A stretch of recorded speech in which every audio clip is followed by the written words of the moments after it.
Margaret Thatcher, the former Prime Minister of the United Kingdom, once said famously that if you have to say that you are in power or say that you are a lady, then you are neither. Absolutely right. Yeah, so you have these women who keep on claiming that they are strong and independent women. If they have to claim that, they're just trying to prop up their ego because they know that they are neither. They are not strong, they are not independent, on the contrary, they are weak.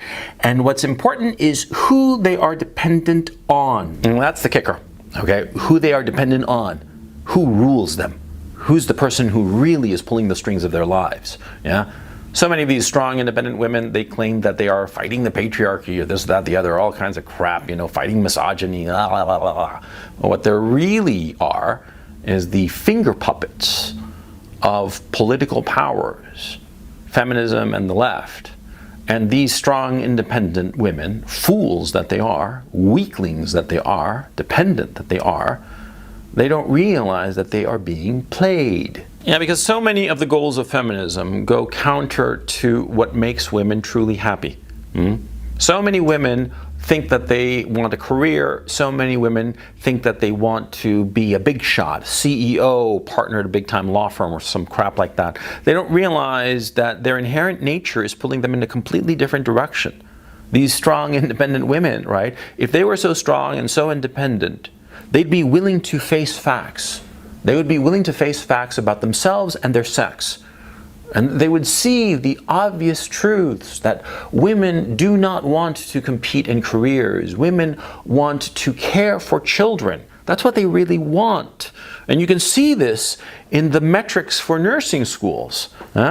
Nursing schools, right? 90% of the prospective nurses are women. Only 10% are men. And what is it that the nursing schools are trying to keep men out, you know, keep them at bay so it's just a safe space for women? No! Women are choosing nursing because they like it. It appeals to their inherent nature. These strong, independent women who keep on going on and on and on about how strong and independent they are, they can't accept this reality. They can't accept the fact that there are differences between men and women. But the worst still, as far as I'm concerned really, is that they allow themselves to be used as puppets, as NPCs, you know, by political powers that do not have their best interests at heart. And they recognize that these political powers do not have their best interests at heart. They see it. They see how these political powers, the left, the progressive left, and feminism, all over women, who decide, you know, rationally, and because it's the best decision for them, to be housewives, to be homemakers, to be mothers. That's a perfectly legitimate decision. And yet they are pawned by the feminist establishment, by progressive leftism, and these strong, independent women, what do? They parrot this opprobrium. They say awful things about women who decide consciously and on their own that they are not going to have a career because they don't want that. They want to have something else, something that's of value to them. And that's a perfectly legitimate choice, but it's the strong, independent women who consistently on such women who decide in favor of motherhood, who decide in favor of domesticity. The strong, independent women are the ones doing this. Well, what does that tell you? It tells you that they're afraid. Simple as that. You know, anybody who ever criticizes somebody, you know, like obsessively and insanely and like, you know, with some kind of like thing going on in their head, when it's just an expression of fear. These strong, independent women, right? They are afraid that they are making the wrong decision. That's what's going on. And they look at other women who are deciding against what these strong, independent, career-minded women want, right? They're deciding against that and instead pursuing their own goals, their own dreams, their dreams of domesticity and family life and children of their own. And they're wondering, these strong, independent women, if maybe that's what they really want. But they've made so many decisions that make it impossible to take that path. And all of their friends are such that, you know, it keeps them locked in place insofar as their career is concerned. And so the only thing that they can do is just shriek like harridans at these women who truly are strong and independent in this day and age. These truly strong, independent women who decide to have children and to have a family life, they only shriek at them and scream at them. It's pathetic. There's this woman I met online, Christy Winters, right? She is a women's studies professor at some German university or something like that, right? I like her very much, and I feel a great deal of sadness and compassion for her because she is one of these strong, independent women. She chose the absolutely wrong path for herself. She chose an academic life, and now she's approaching middle age. She has no children of her own. She lives this very lonely life, no family of her own, in a foreign country, and she's locked in her decisions. And she's strong and independent, but she's actually weak and dependent. She's dependent on her social milieu to give her life any kind of meaning. She didn't build anything with her life. On the contrary, yeah? She just went along to go along. And here she is, middle-aged, no children, no family, in some career that she doesn't even really believe, because that's the thing that I noticed about her early on in my interaction with her. She's going to protest this and say that I'm totally wrong and I don't know what I'm talking about. But the fact is that I realized from the first time I talked to her that she no longer truly believes what she says. She doesn't believe her own politics. She doesn't believe what she talks about. She doesn't believe in this nonsense of the patriarchy.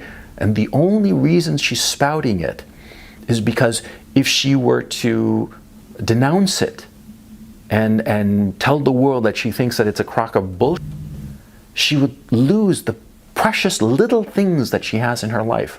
Her little circle of acquaintances and her little job at some university that doesn't pay her very much, and it's not particularly satisfying to her.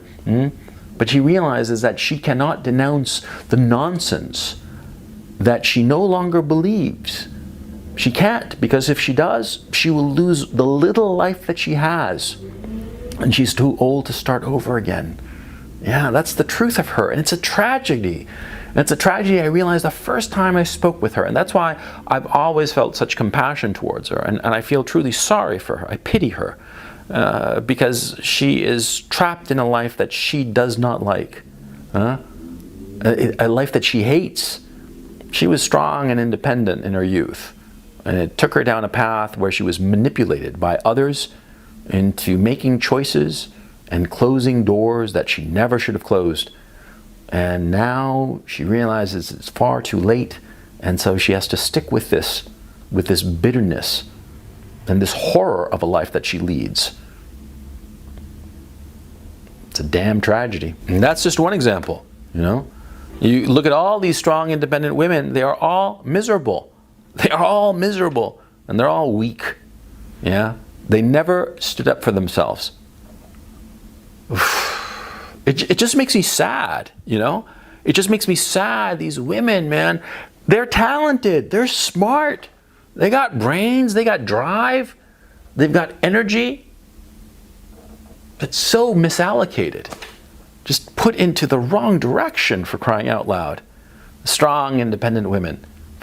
Whenever you come across somebody who claims that they are strong, independent women, or any kind of, any person at all who tells to you, chest thumping, like I've done in the video before, you can find it here.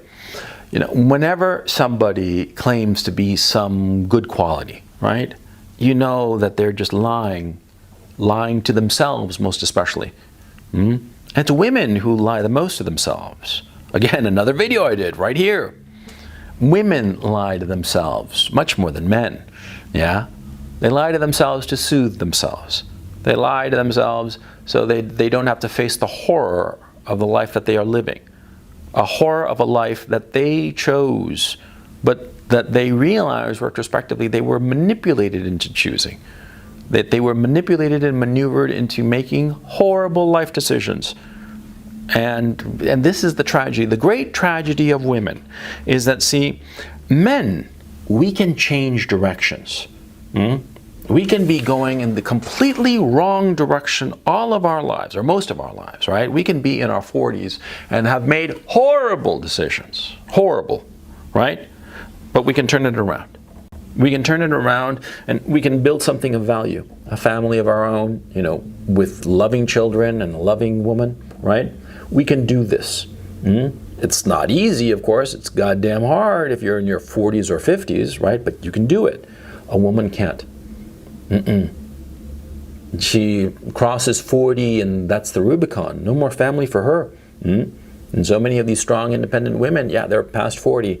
And it's those women who go on hysterically about the fact that they're strong and independent. And they're vicious about it. They're vicious because you have to understand where they are coming from, see? Because they know that there is no chance to turn it around. You're a guy in your 40s or 50s even, and you can change your life around. Shit, even in your 60s, for crying out loud. I mean, Picasso had kids when he was 90, okay? You can always have kids. A woman can't. She crosses that Rubicon of age 40 and that's it. Lights out. Okay? If she didn't have a family, she's not going to have a family. She's going to be on her own. And think about it. Think about the horror of that, what that represents. To be alone in your 50s, in your 60s, in your 70s with no family. And your family, quote unquote, is just some strangers that you meet along the way. And you hope that they can care for you, and you hope that these strangers that you call friends might not turn out to be psychopaths who will do God knows what, especially as you get older. You get into your 60s, your 70s, you're not as sharp as you used to be, and you can easily be taken advantage of. This is the destiny of these strong, independent women. These strong, independent women who, threw away their chance at having a family of their own, and double down on their horrible life decisions, and they're in their 50s, their 60s, their 70s, and they're taken advantage of. And they are, humiliated sometimes, if they're lucky, only humiliated. And if they're not lucky, abused dreadfully by low people who recognize what that woman is. And what that woman is not strong and independent. No, she's weak. She's weak and alone, with no family, nobody who will take care of her. And so they prey on her. These people who, sort of like find their way into this poor woman's life, become their quote unquote friend, and then take advantage of her, Get them to sign their pension checks over to them, their social security checks. Maybe start locking them up in their bedroom, maybe beating them. This happens all the time, for crying out loud. Low people do this all the time. Low people prey on these poor, lonely, weak old women who have no one. That's the destiny of so many of these strong, independent women. So whenever you come across a woman who claims to be strong and independent, feel sorry for her. Feel sorry for her, and have a little compassion and a little empathy. And ask yourself how it is that she arrived in this position of insisting that she's strong and independent. She was fooled. She was fooled, and more likely than not, she realizes she was fooled. And she realized too that it's too late to change. It's too late to change directions. When you meet such a woman who aggressively calls herself strong and independent, have a little bit of compassion. Don't just always attack her. I mean, look at her and realize what horror of a life that she's living. And more importantly, realize how lucky you are. She is an object lesson of how not to live a life.